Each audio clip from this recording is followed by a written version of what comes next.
Give me the camera. Give it off, down. Hey everybody, and welcome to another edition of Defending Your Movie here on Screen.com. Today we're going to be talking about one of my favorite superhero films, namely Hulk from 2003. This movie was such a famous burnout at the box office that it inspired a reboot, The Incredible Hulk with Ed Norton, just 5 years after it came out. But was it really that bad? I'm going to make the argument today that this movie deserves a bit of a reappraisal, and that it really helped push the boundaries of what was possible in a comic book adaptation. Let's start out by admitting some flaws in this film, though. Now, I like Eric Bana as an actor, but unfortunately Bruce Banner, as written, would have been difficult for anyone to pull off. Were you wearing the helmet while she dumped you? See, it protects my very important brain, Harper. As it is, Bruce in this film is really kind of boring until he starts hulking out, at which point he just starts acting crazy and grunting a lot. And I mean a lot.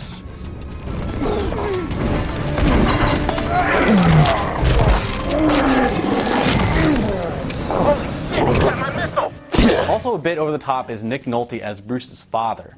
He's supposed to be crazy, but he comes off as just incredibly creepy and off-putting.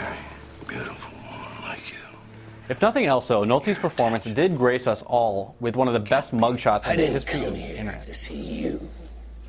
Lastly, this movie goes too far out of its way to ensure that the Hulk never kills anyone, to the point where it's apparently possible to survive being inside a tank that gets thrown a mile across the desert.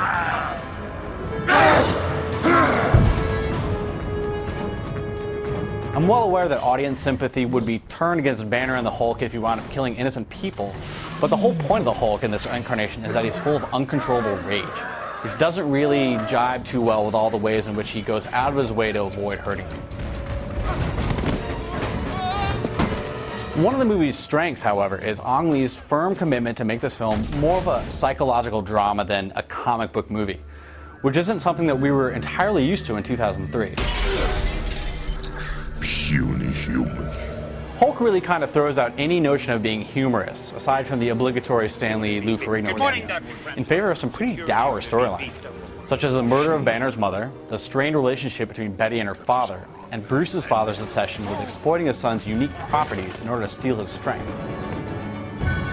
The darkness is also kind of literal here, as the Hulk is kept in the shadows for most of the first two-thirds of the film, including a really bleak fight against 3 Hulk dogs that his father is sent to kill Betty. In retrospect, it's kind of shocking that anyone would greenlight the idea of Hulk fighting a dog pack, let alone killing them by ripping them apart and punching his way into one of their throats, and following that by almost choking his ex-girlfriend. It's a little weird when you describe it out loud, but it's actually a freakishly intense fight scene, especially for a PG-13 comic book. This scene is followed a few minutes later by the Hulk's escape from the military base, which is probably one of my favorite action sequences of the last decade. It's a full 20 minutes of Hulk rage, and it helps to showcase one of the film's most notable elements, its editing. Ready room, send in our containment.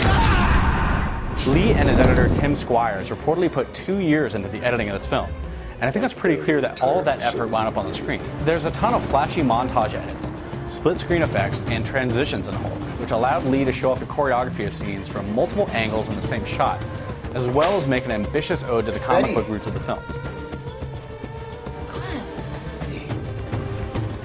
Now, I'm a layman when it comes to editing, but the effort on show here is still striking to be even 7 years later, and it gives the film an amazing vitality even in its darkest moments.